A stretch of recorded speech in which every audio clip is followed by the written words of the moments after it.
Hey, welcome everyone. Thank you all so much for joining us this afternoon or late morning for those of you joining from the West Coast.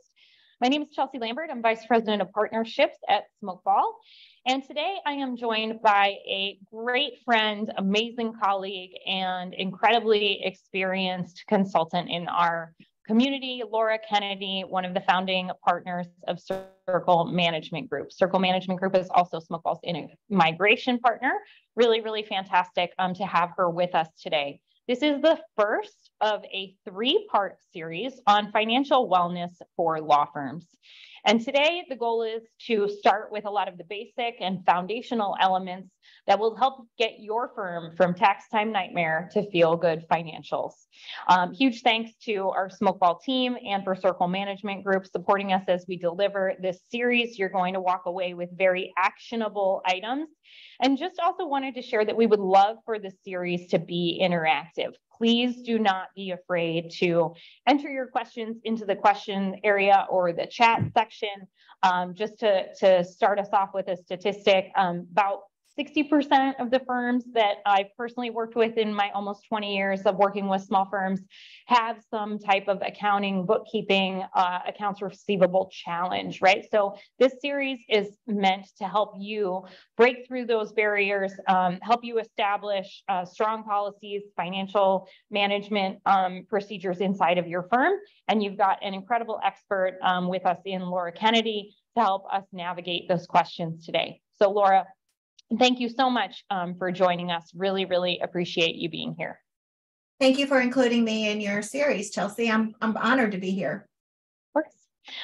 And at Smokeball, our mission is to help small firms be successful by giving you visibility into matter profitability. So really at the core of what we do is helping you stay organized, increase your productivity, and become more profitable. And without proper bookkeeping and accounting procedures, it makes it very difficult to do that. It doesn't matter how much software you buy. It's the day-to-day habits and the weekly and the monthly processes that you go through that help get your firm into a strong and healthy financial position. And Laura, this is something that you help firms navigate, and a little background on Circle Management Group. They work with all different software solutions and help firms really evaluate the technology that they have, make good decisions for their firm, not just from a technology perspective, but also from a financial perspective. So if you could share some background for those of you who don't know you as well as I do, and for as long as I do, about yourself and Circle Management Group, I would love for our clients to get to know you a little better. Well, thanks, Chelsea. So I'm Laura Kennedy, and Circle Management Group was founded in 2006 by myself and my husband, Ken Kennedy. And we have two other partners that have worked with Ken and I for over 25 years. So we really have grown the business up and become a family all in one space. And so our clients that have been with us for a really long time, a lot of them, and our new ones, we hope will stay with us for a really long time as well.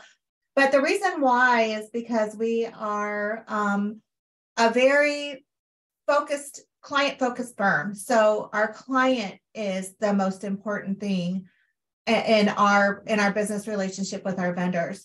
And so whatever it is that we can do to help them have a better business and a better experience with their software so that they can focus on what they do, which is the practice of law, that means that we've done our job. So we help you with any piece of your legal tech that is necessary for you to be able to be functional and actually thrive in your software environment and tech environment.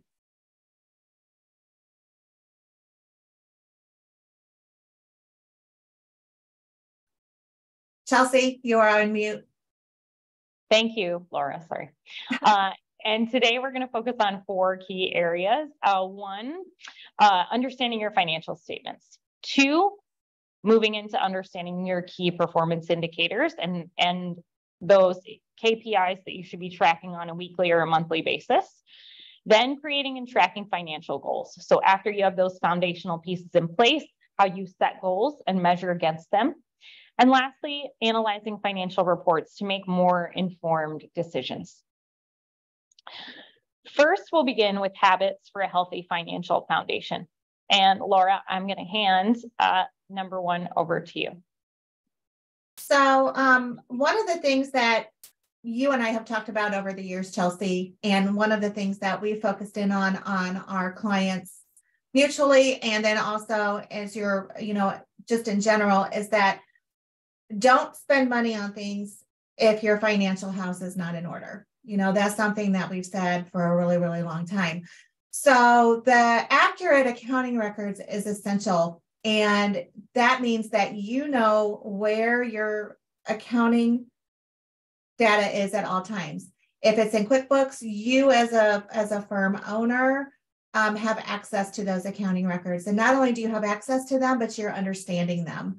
Understanding your own accounting records is probably one of the most important things that a law firm owner needs to be sure that they are seeing, understanding, and reviewing in a consistent and timely basis to check in and see if there's any issues with your financials. But that is all of your income, all of your expenses, the financial statements that are required for you to be able to function, knowing what your cash position is, and making sure that your accounts or your bank accounts and your credit card accounts are reconciled every month at a minimum, so that you know what's happened. If there's any errors, you can address them with the institution immediately. If there's any inconsistency, they can be resolved. So that maintenance of those accounting records is important, and you have to be able to trust the people that are doing that for you if you're not doing it yourself. So if there's delays in those areas, getting you that information, reconciling that information, too many inconsistencies, that would probably be a red flag that you might want to pay attention to, because that means that they're not accurate. Absolutely. And when systems are not connected or being talked to, or accounting records are not reconciled on a monthly basis, that's where you can start to see a lot of the trouble brewing. Mm-hmm. Absolutely. For number 2, 3, and 4, budget, cash flow, and costs. Establishing a budget is an area where personally have seen a lot of solo practitioners and small law firms underestimate the budget that they actually need to run their practice, because they don't factor in costs for themselves, things like appropriate pay, life insurance, other things that they should be able to pay for personally, that when you are paying yourself when a new case comes in, or you don't have a budget that really predicts what your personal and business expenses need to cover, that can create issues down the line. It can also create a situation where you're burned out because you keep working, but there's still not enough income to go around. And that goes hand in hand with managing cash flow. When accounts receivable start to age, or if we don't have the same regular billing cycle where clients are always expected to pay on a certain date, bills are going out on a certain date, there are collection policies, and we're chasing down aging AR, cash flow issues can be the silent killer of a law firm. I'm extremely passionate about this because we have tools today that we didn't have 10 years ago, like electronic payments, text message payment reminders, being able to collect invoices electronically instead of having to send them manually. Those practices really do help ensure that in a downturn, and many firms had to learn the hard way, that in a downturn, if you don't have consistent cash flow coming into the business, or you're chasing aging payments, the longer that they sit out there, the harder they are to collect. And it's usually not until you're facing a cash flow crisis that you really recognize the importance of keeping that regular cycle. So monitoring cash flow. And then as far as controlling costs are concerned, you can look at that one of two different ways. You can spend a lot of time focusing on reducing your expenses, or you can gain a level of comfort with a threshold of expenses for the firm and know that you need to acquire clients to make sure that you can maintain those expenses. So if there are luxuries or things that improve your quality of life, the quality of life for members of the firm, know that you need to sustain a certain level of income or a certain number of new clients, new cases into the firm every month to make sure that you can control those costs. One of the other areas where you can look at evaluating costs are your subscriptions, or leveraging tools where you can displace more than one piece of technology by implementing something that handles a lot of it.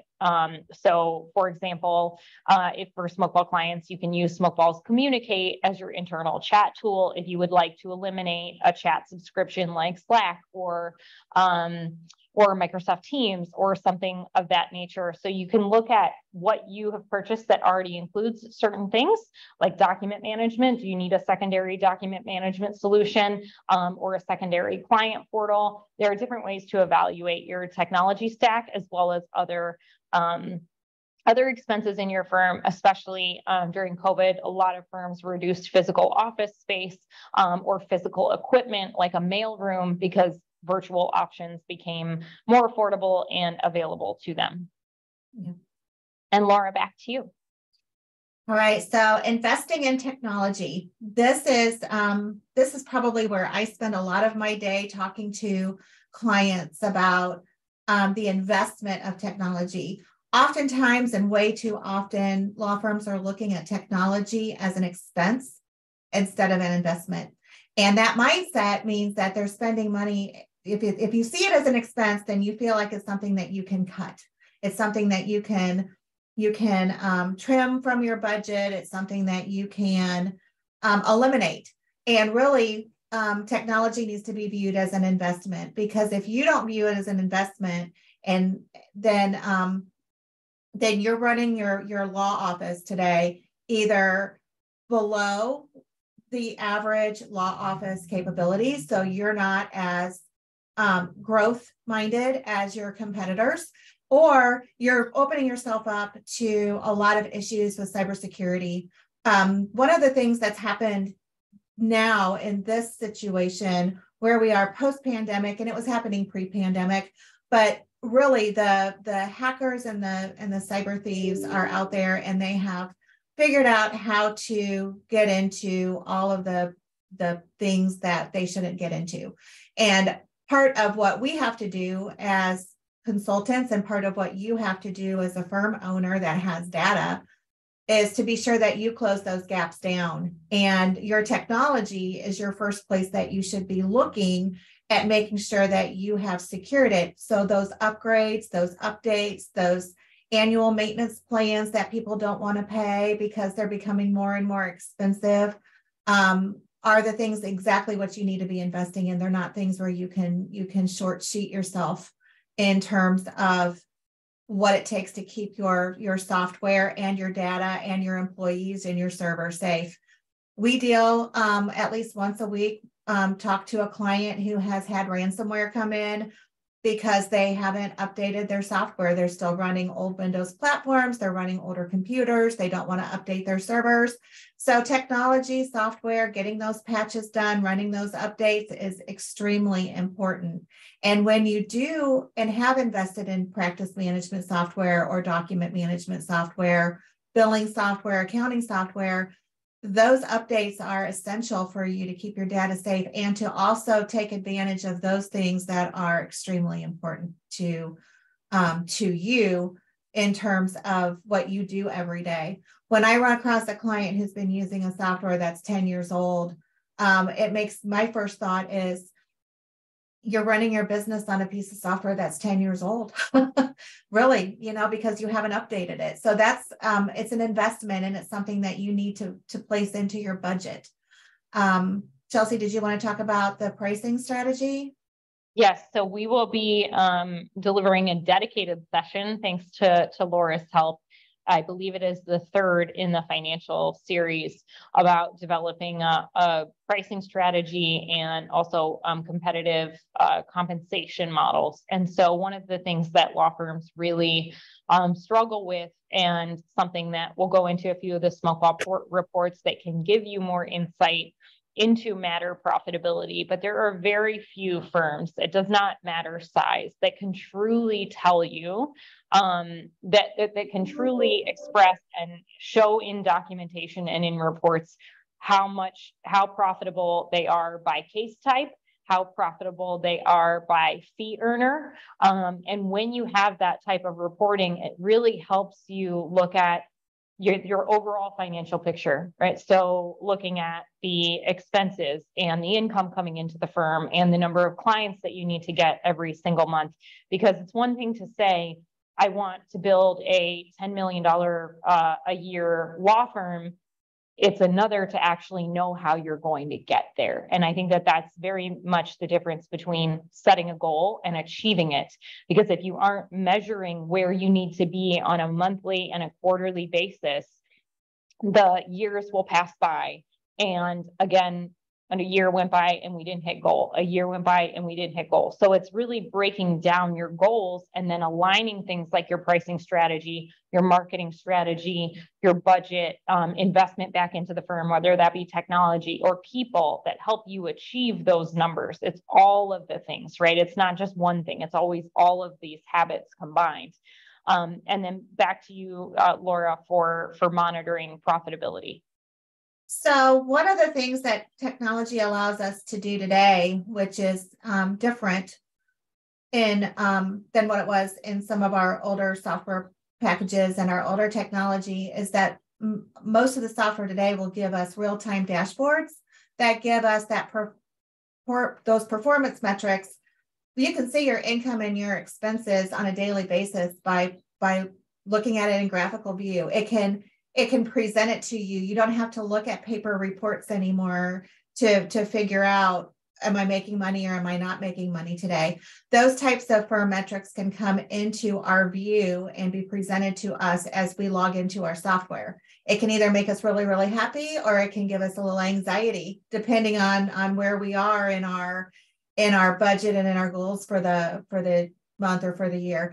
But it also allows us to see where we are lacking and how we can go in there and we can make those adjustments that we need to make almost immediately. We're not waiting until the month after the month end, after our accountant has created all of our reports, for us to sit down and figure out what our financial position was, because that's the old way of doing it. That's the way that we used to do it when we didn't have really great technology that we have today, where we are actually, strategizing 30 to 60 days behind, as opposed to in real time and looking into the forward future.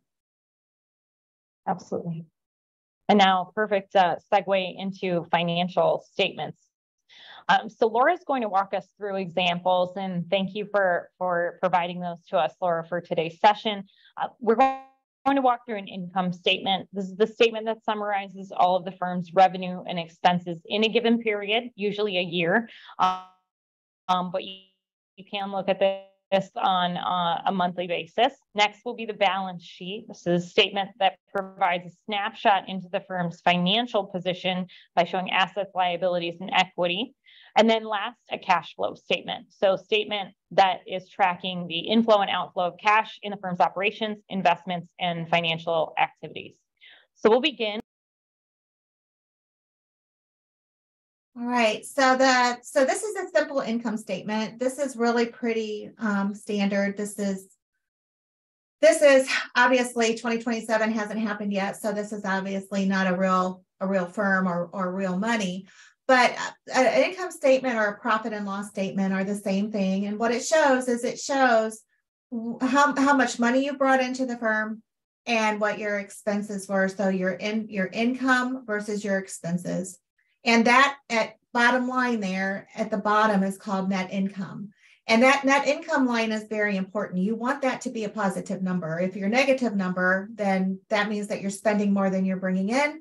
And so you're upside down, or in the red as opposed to in the black. So the top part is going to be your income from all of your income sources. And those of you who have seen these, your income may be one line or it could be many lines depending on how you break it out. But your total income line or your gross revenue is that total of all of those sources of money, those sources of income. How you spend your money is generally under the expenses line. So advertising, licensing, fees, conferences, seminars, payroll, insurance, office equipment, postage and delivery. Those are the ways that you're spending your money in an expense way. Now, we do spend our money throughout the year in other ways as well that don't appear on an income statement, because those expenditures would actually be for things that would be considered a liability or an asset, or things that were that are different expenditures. But these are expenses, and those expenses are usually short-term expenditures, things that you're paying for in full. They don't hold their value. Those are what are considered to be expenses. So your big ones are going to be your utilities, your payroll, your insurance, your maintenance, those types of things. And then you have that bottom line, that net income. So what I want you to do is pay attention to that net income line as we go through the next two statements, because that net income line will follow us through. So this is a period of time, and that net income line is going to come into the balance sheet. So the balance sheet is going to hold three types of accounts: your assets, your liabilities, and your equity. That net income is actually going to show up on the equity line. So if you see right there where it says net income, that will show up in equity. So that $138,000 is there, and part of that equity or the investment that the firm has. So one thing about looking at your balance sheet is you do want your total assets will always equal the total of the liabilities and the equity. So the liabilities are what you owe and to other people. So that's going to be your accounts payable, the vendors that you owe, the bills that you have outstanding, if you're tracking those on your balance sheet. So that's important to know, that you know what you owe. If you have any funds held in trust, and you're tracking that in your balance sheet, you're going to see the funds held in trust. You're going to see that as a liability. That's not your money. You owe it out to your clients. You can't claim that as income. So you're holding it on behalf of your clients. At any point in time, you would have to repay that. That is funds held in trust. It would also be any payroll taxes that you have to pay, any lines of credit that you have. That's money that you owe other people, liabilities. Your equity is what you have and your partners have invested in the firm. So when we go over to the equity side, if you can flip back to the next slide, Chelsea, that's great. That's going to be what you have invested in. How much money have the partners put in? How much have they drawn against their capital? What's the balance of the equity? The retained earnings is an ongoing number. It doesn't really represent real cash. It's a combination of a lot of different numbers, but it's an account that shows the health of the business, and the net income there to create the total equity. Equity and liabilities are how the firm purchases their assets. They're either purchasing your assets by borrowing money, or you're purchasing your assets by the money that you have invested in. So if we go back to the first part of the balance sheet, your assets are going to be up your checking accounts, which is real cash in real time. So you've got your operating accounts. Your client trust account, I want to call that number out. The total client trust account number is $9,610. The liability on the liability side is $9,610. At all times, that trust account balance on the asset side and the liability on the liability side have to be equal, because there should be no discrepancy. The bar association shouldn't allow for that, and you should have checkpoints all throughout your month to ensure that what you're holding for the client is equal, and the checking account is equal to the amount of money on the liability side. Those two things should always be equal to each other. What clients owe you, your accounts receivable, is generally considered an asset. Both accounts receivable and accounts payable may not show up on your balance sheet if you're cash basis, but I left them on this one just so that you could see the difference of what you owe versus what people owe you. So what people owe you is considered an asset. Anything you've prepaid is considered an asset. So if you have any prepaid accounts, anything that you have paid in advance for something is in there. And then any of your fixed assets, any buildings, any computer equipment, anything that you have purchased, your furniture, your fixtures, things like that have value over time. it gets depreciated, but those are considered assets. So that the assets are purchased again by either what you borrow or what the firm has invested in. So that's why those two things should balance.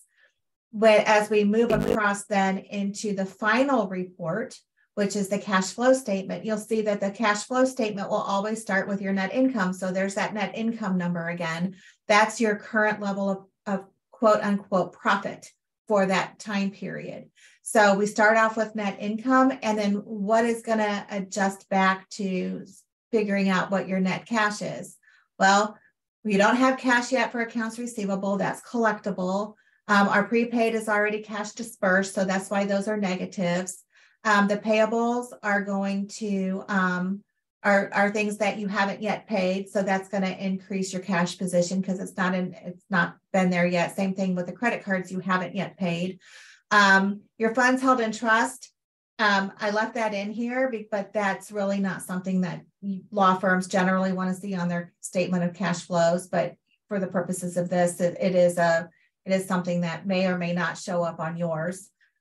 Your payroll liabilities that you have to pay out in your line of credit. So you're seeing your net cash from operations, and then you're seeing what you've invested in to reduce that, and what you financed will reduce that. How much money do you owe? And so then you'll always see a net increase over that period of time to see how much real cash is available for the firm. And that's really what the firm needs to look at. And again, you're in a decent cash position if that number is is a positive number. Oftentimes, and too often, we're finding that our firms that come to us because they're looking for some help have a negative cash position, and that's not what we need to do. They're operating off of credit and lines of credit, and that's not a healthy place for a firm to be.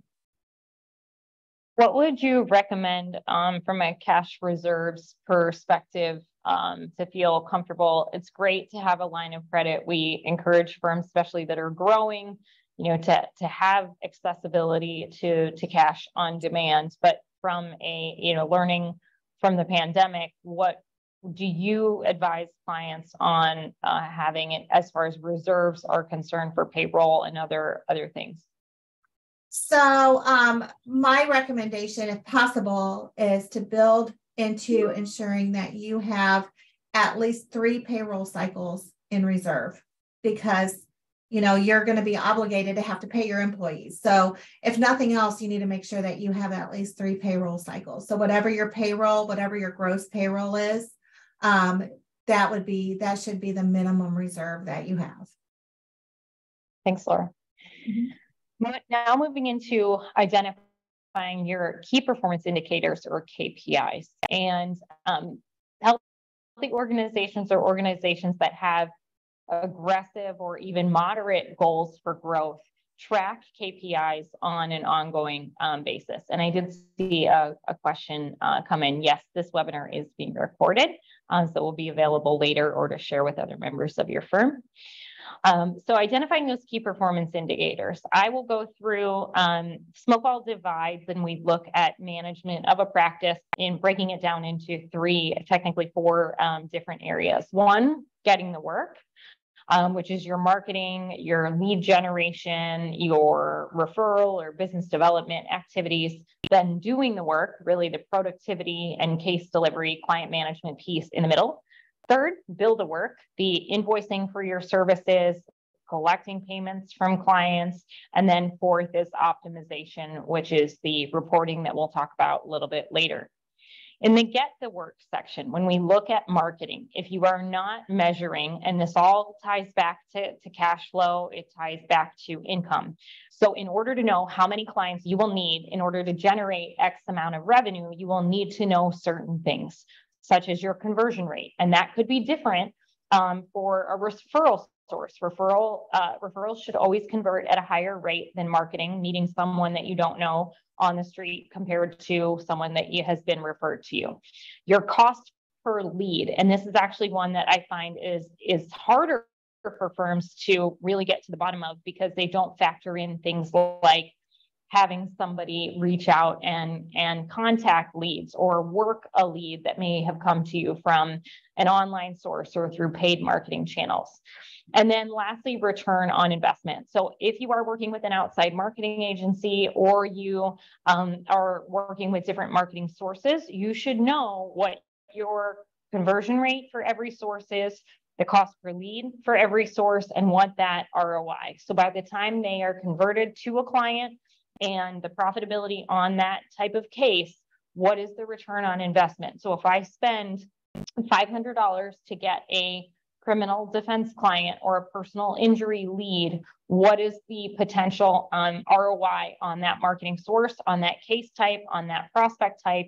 It really depends on how granular you want to get. At a minimum, just getting basic marketing KPIs in place so that you can track those over time, and you know, okay, if it costs me $500 to get a family law client or an estate planning client, criminal defense, insert practice area here, and I need X number of cases or X number of clients to hit a particular revenue goal, you should know that cost per lead and your conversion rate so that you can build a forecast or a plan or a budget and know whether or not your firm can sustain that, or what you will need to put into reserve so that you can afford to market in the future, so that you can have an accurate prediction of what it will cost you from a growth perspective to get to where you want to go.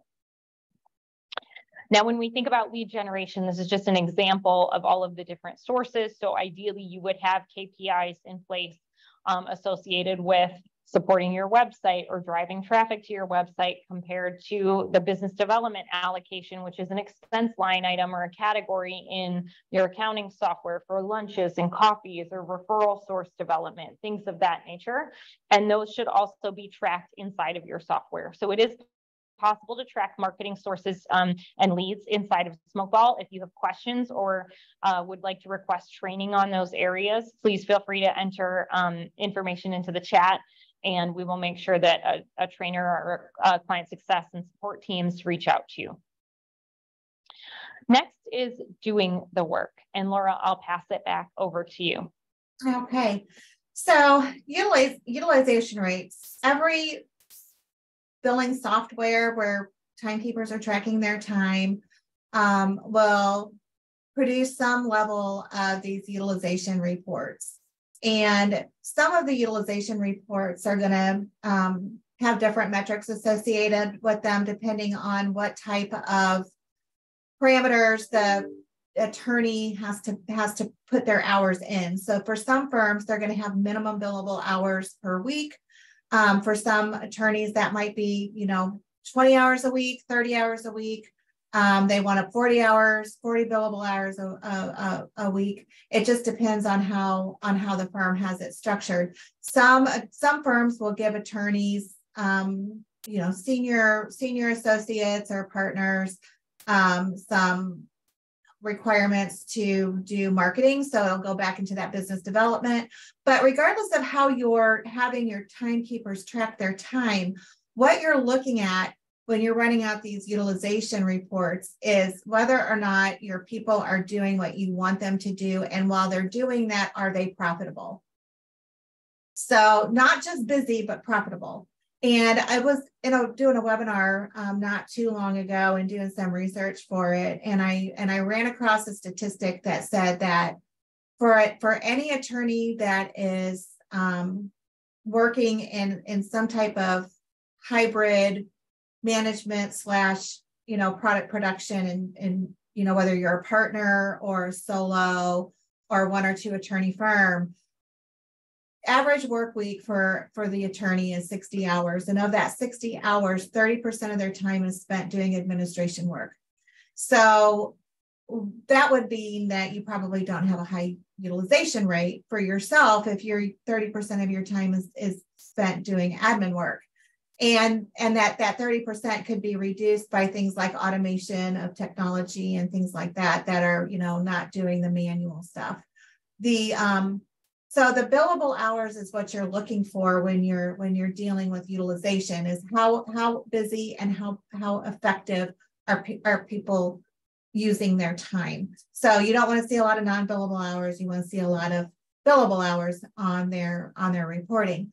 Then there's the realization rate. So you could have super busy attorney who's billing all of these hours, but if you can't collect them, then it is not really a good use of that attorney or of that attorney's time. So if you find yourself writing down a lot of time, then you have a problem with them properly utilizing their time. So if you're doing 100 hours worth of work and you're getting paid for that 100 hours and you're billing at $100, then your realization rate should be 100% and your effective rate should be $100. If you find that you're producing 100 hours and you're getting paid for 50 hours because you're writing down 50 hours of time, then your effective rate is 50% and your collection of that 50% might be 100%, but you've got the write-off over here before it ever gets to billing. So there's two levels of realization rates. It's what do you write off before you actually bill the client for the hours, and then what are you writing off on the backside?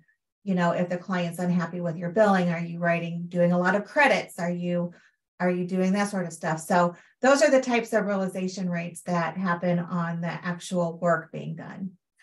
The amount of time it takes for you to actually invoice the clients is another metric.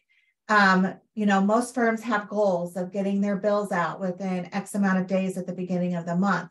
That keeps cash flow moving. It keeps the collections coming in faster. It increases your realization rates because you're not doing those after the invoice write-offs. Therefore, you are that KPI is really important. How long does it take for your firm? How long does it take for your attorneys to get through their pre-bills, get them back to the billing department, for the billing department to get them out? All of that is important. And if you're a small firm and you're a solo, how long are you waiting to get that bill in front of the client because you're busy working? So just making the time to do that. And then there's WIP, work in progress, work in process is another one. That tells us how much of your work has not yet been billed. So if your WIP is current, that means that all the other time has been invoiced. If you've got large aged WIP that's 90 days or 120 days old, then that's another area where you need to probably think about streamlining some processes to get those bills out. High WIP is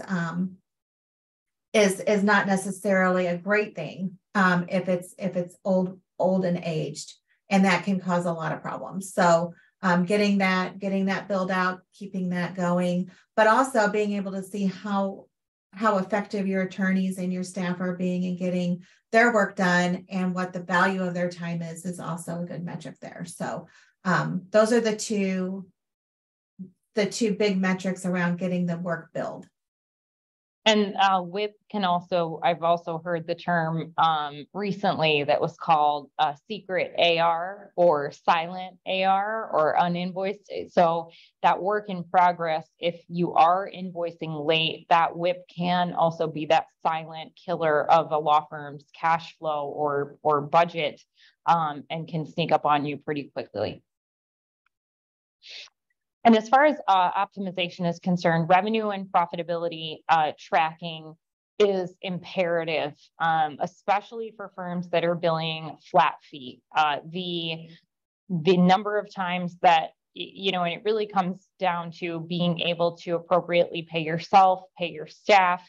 And if you're not measuring profitability on cases or understanding, especially in a remote work environment where we're not monitoring case progress, with physical interaction, talking to staff members, touching base with clients as they come in to a physical office, hours can get away from us. And that's really where we could eat into the profitability of a case.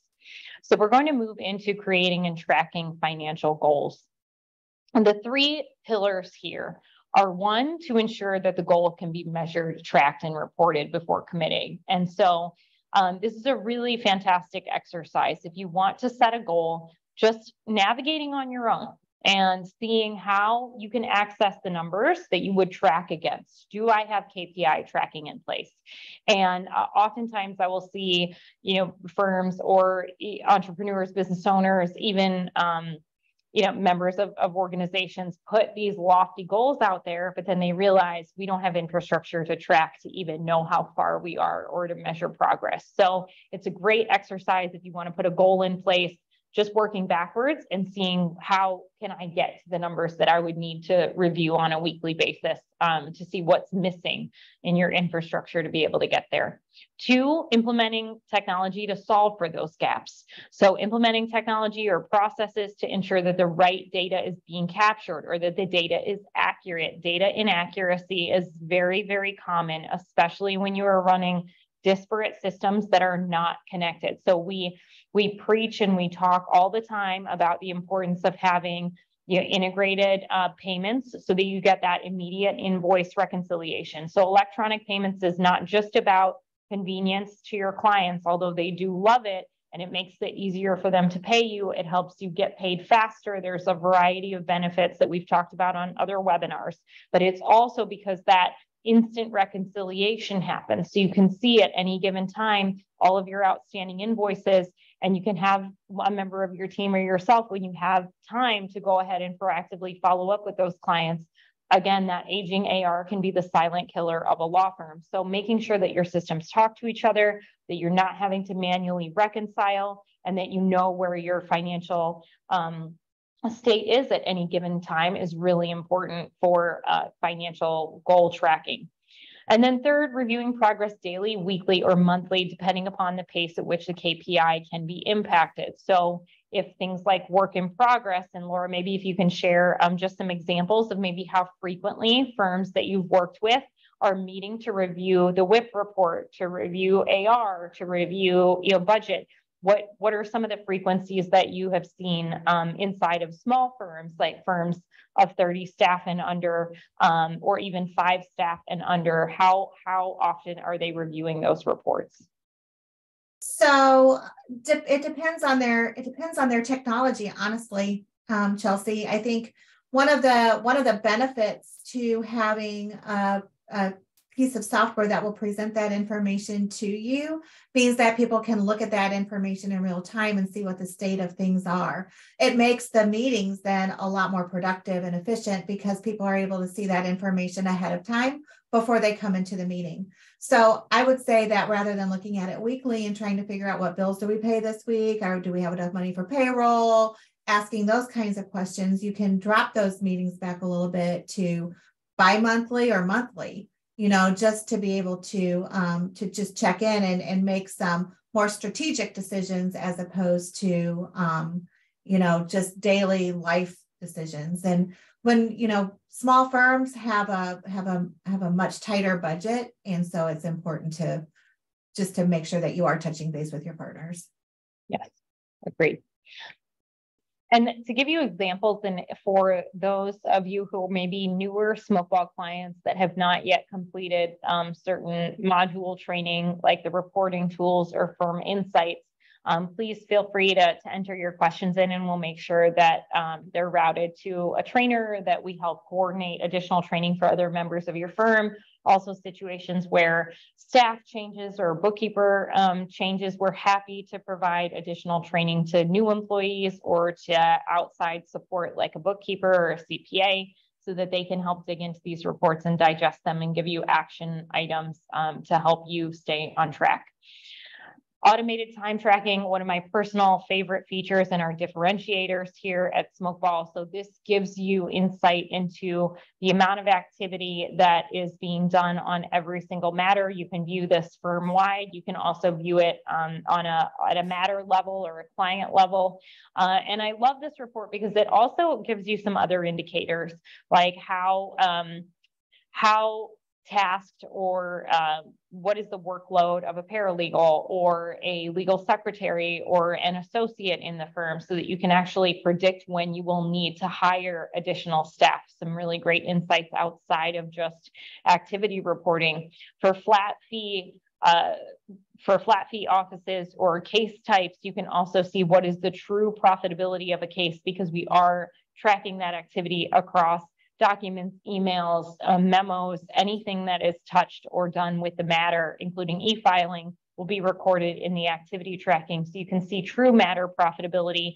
And then what you would do is also add your cost of acquiring a client, right? So you would take the cost of delivery of the matter, and then you can add cost of acquiring the client, that metric, or cost per lead, into the matter profitability number, and get a true sense of whether or not you are charging enough for your services. This is viewing matter profitability at the matter level. So inside of a Smokeball matter, you can click on the Matter Insights tab, and here you will see a full picture of the cost in fees, their cost of delivery. And this is if you have set up the cost of your staff, so you can put an internal cost on an hourly basis, or we can help you break down salary or compensation plan to get an estimate, and then the total estimated profit on each of your case types. Additional reports that are included in your Smokeball account are the fee earner report. And you can also filter this by date range. You can filter this and review it with individual staff data over a period of time. You can export into Excel. You can print it to PDF. And then you can also, on that same tab, review the auto time records. So this is a great way to dig into your fee earner report, showing the estimated profitability by individual staff members. So this is a great way to analyze. Maybe you have 2 associates and one of them is significantly more profitable than the other. Well, let's dig into that data and find out what makes their case delivery process different than the one who is less profitable, and help you level up everyone in the firm. You can further refine these reports by right-clicking, one of Smokeball's core features, the ability to right-click and then filter on the right-hand side. So you can see that right-click menu giving you the option to filter by collection percentage, and just see the data in different ways. We have saved time, and we want to make sure we get you back to your day within the hour. We have saved time for questions, so please feel free to enter those in for Laura and I to address. And in the meantime, we will you can just hover over the QR code to get to the registration pages. Our 2 sessions coming up are going to be cash flow mastery and then law firm compensation models, delivered also with Laura. Thank you so much for joining us for those 2 sessions. So please feel free to enter your questions into the question answer period and section of Zoom, and we'll tackle them as they come in. Just an initial question to start, Laura, what are some of the ways, is QuickBooks a sufficient tool for law firms to manage their accounting? QuickBooks is probably the most popular way for law firms to manage their accounting. I do think that it is important to have a good financial accounting system. QuickBooks integrates with a lot of applications, including Smokeball. Smokeball integrates with QuickBooks Online. From a firm financial accounting, yes, I think that there are tools inside of a lot of practice management and billing applications that will integrate with QuickBooks to handle the client accounting side of things. And most of the time, the information that is in the practice management or the billing and accounting software will handle it better than QuickBooks ever can. I prefer to see the firm handle their trust accounting not in QuickBooks. I know my example showed that the trust accounting was there because I needed to talk about it. But if you can find a way to manage your trust account outside of QuickBooks and not commingle it with your financials, I mean, that's always best because it's not your money, it's the client's money. So keeping it in the client accounting separate and away from the financial accounting is always best practice. Thank you, Laura. And we have 2 questions that came in. Do you have a small law firm statement of accounts that you would be willing to share as a follow-up from today? I sure do. Awesome. Thank you. We'll get that out to everyone. And then second is, how do I calculate my estimated annual costs for a staff member, including myself? Is it only salary, or are there other factors that you include? I would include any benefits that you have. That would be, if you have life insurance, if you have health insurance that you're paying for yourself or for your team, any 401k contributions that would be there, any subscriptions that you have to keep your firm going might be another one. It generally, you know, there's a metric that one can use to figure out what the cost of having tech per employee is. So if you're paying for that monthly, that would be your overhead as well. So you're looking at, you know, the benefits plus their salary plus you know, a number for their tech. And to repeat that, the question that Laura just answered was how to calculate the estimated annual cost per staff, including the managing partner. Is it only salary or are there other things to include as well? So thank you, Laura, for answering. And we appreciate everyone answering the poll that was presented. If you have any final questions, please feel free to enter them in now. And just to wrap up, we will be hosting the additional 2 sessions, Cash Flow Mastery on June 14th and Law Firm Compensation Models on July 12th, hosted again by Laura and myself. We hope to see you there. And in the meantime, you can always please feel free to email us directly. Always happy to answer questions. Laura is a wealth of information, and I will always help route you to the appropriate person on the Smokeball team if I'm not able to tackle your question myself. It has been a pleasure speaking with you this afternoon, Laura. As always, really, really appreciate your insights and knowledge and experience in these areas, and I can't wait to present the next session with you in a few weeks. Thanks, Chelsea. As always, appreciate you too. Of course, of course. Oh, we have one last question in right before the buzzer. Can you use Smokeball to calculate bonuses based on billable hours? I will get back to you on that question. You should be able to. The short answer is yes. If you are looking at your billable hours metrics and reports inside of Smokeball, then you would be able to calculate bonuses from that. But I will make sure that I get a trainer answer, which will include more specifics and possibly some knowledge-based articles on how to get to those reports. And of course, you always have the option to do additional training on that if you need it. So I'll make sure that we get you an answer to that before the end of the day. Thank you all so much. Final call for questions. All right. Thank you, everyone. Have a wonderful rest of your day. And thank you again, Laura. Thank you, Chelsea. Bye. Bye.